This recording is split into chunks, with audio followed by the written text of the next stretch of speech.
ASTV deyir ki, COVID-19 süni yaradılmış pandemiya idi. Pandemiyanın modelləşdirilməsi üçün tövsiyələr və texniki həllərin hazırlanmasının müzakirə olunduğu yazışmalar COVID-19 xəstəliyinin düşünülmüş şəkildə stimullaşdırıldığını sübut edir. Dövlət kanalı bunu Epstein sənədlərinə əsasən iddia edib. Sənədlərdə birbaşa bu barədə məlumat olmasa da, bəzi yazışmalarda pandemiyalar barədə müzakirələr aparılıb. ASTV isə buna istinad edərək birmənalı şəkildə iddia edib ki, COVID pandemiyası süni yaradılıbmış.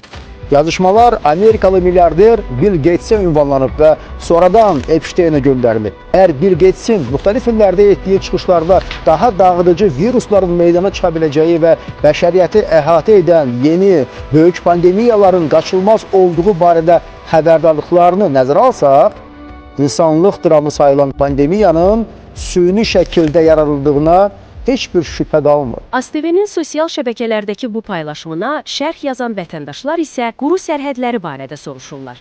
Bəs niyə bizim ölkə hələ də karantin altındadır? Onda sərhədləri açın. Əgər COVID-19 uydurmadısa, Əli Əsədova deyin karantin qərarı imzalamağı dayandırsın. Yoxsa ona karantin elmləri üzrə fəlsəfə doktoru adını verəcəklər. Onda Azərbaycanda karantin niyə və kimə görə davam edir? O zaman niyə bizim ölkədə hələ də pandemiya dövrü davam edir və bütün quru yollar bağlı saxlanılır? Siz öyüdünüzmü, yoxsa söydünüzmü? Mən anlamadım. Bu qədər pafosla danışmaqlar nə əldə edirsiniz? Bir istifadəçi isə məsələ ilə bağlı yumoristik məsləhət verib. Elə buna görə də Azərbaycanda karantin müddətini artırmaq və sərtləşdirmək lazımdır. Azərbaycanda quru sərhədləri 5 il, 10 ay, 25 gündür ki bağlıdır.